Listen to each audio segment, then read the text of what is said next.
Ngayon po, isusunod na po natin ang balat ng mangga.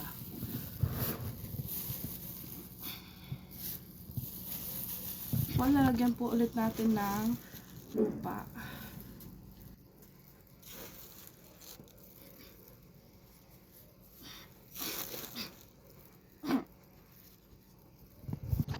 Ngayon po, isusunod na po natin ang balat ng kalamansi.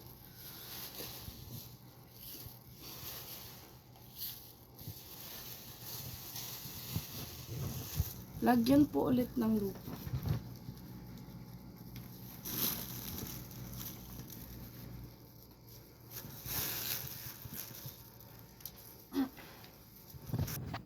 Balat ng saging naman po yung ilalagay natin.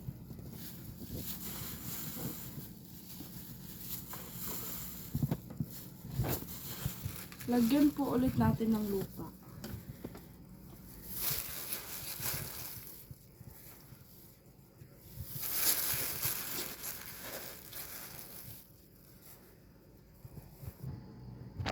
Ngayon naman po, didiligan na po natin ng tubig.